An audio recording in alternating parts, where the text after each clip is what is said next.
ભરૂચ જિલ્લામાં એક અવિવાહિત યુવતીને ફળિયામાં રહેતો એક વ્યક્તિ મોબાઈલ ફોન પર સતત અપશબ્દો બોલી માનસિક રીતે હેરાન કરતો હતો.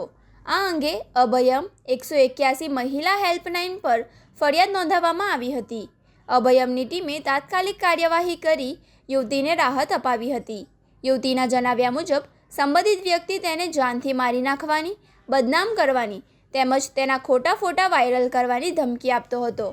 આ કારણે યુવતી સતત ભયના માહોલમાં જીવવા મજબૂર બની હતી.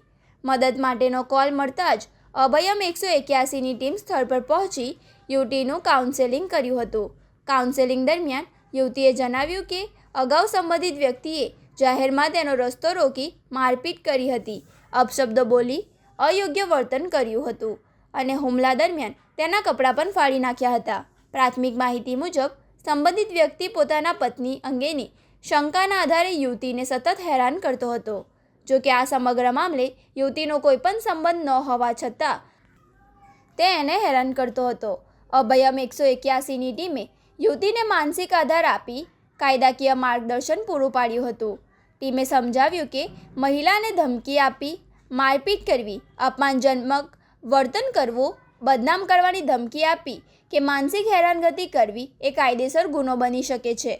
ત્યારબાદ ટીમે સંબંધિત વ્યક્તિનું પણ કાઉન્સેલિંગ કરી કાયદાકીય જોગવાઈઓ અંગે સમજ આપી હતી.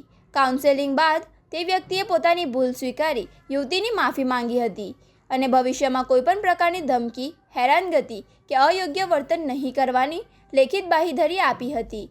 અભયમ 181ની અસરકારક કામગીરીના કારણે બંને પક્ષો વચ્ચેનો વિવાદ શાંત પડ્યો હતો અને યુવતીને હેરાનગતિમાંથી રાહત મળી હતી.